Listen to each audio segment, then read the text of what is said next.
വളരെ എളുപ്പത്തിലൊരു മത്തങ്ങ അരിശ്ശേരി എങ്ങനെ ഉണ്ടാക്കുന്നത് നോക്കിയാലോ? ഇതിനായിട്ട് ഒരു കുക്കർ എടുക്കുക. അതിലേക്ക് മത്തങ്ങ അരിഞ്ഞു വെച്ചതും കഴുകി വെച്ചിരിക്കുന്ന വൻപയറും ഇട്ട് കൊടുക്കുക.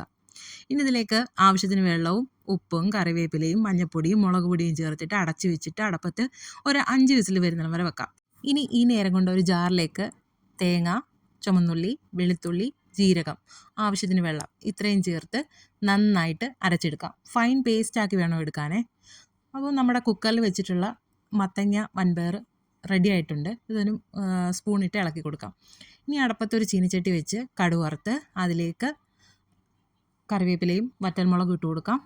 ഇതൊന്ന് മൂത്ത് വരുമ്പോഴത്തേക്ക് കുറച്ച് തേങ്ങ ഇട്ട് കൊടുക്കാം. ഇതിൻ്റെ കളറൊന്ന് മാറി വരുന്നിടം വരെ നമ്മൾ ഇളക്കി കൊടുത്തുകൊണ്ടിരിക്കുക. നല്ല ബ്രൗൺ കളറാകണം, പക്ഷേ കരിഞ്ഞു പോകാൻ പാടില്ല. തീ ഒരുപാട് കൂട്ടി വെക്കേണ്ട, മീഡിയം ഫ്ലെയിമിൽ വെക്കാൻ പ്രത്യേകം ശ്രദ്ധിക്കുക. ഇനി ഇതിലേക്ക് നമ്മൾ റെഡിയാക്കി വെച്ചിരിക്കുന്ന അരപ്പ് ഇട്ട് കൊടുക്കാം.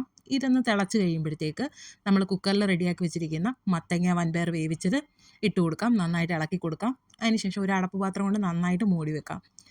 അങ്ങനെ നമ്മുടെ മത്തങ്ങ അരിശ്ശേരി റെഡി ആയിട്ടുണ്ട്. വീഡിയോ കണ്ടിട്ട് അഭിപ്രായം പറയാൻ മറക്കണ്ട. Thank you for watching.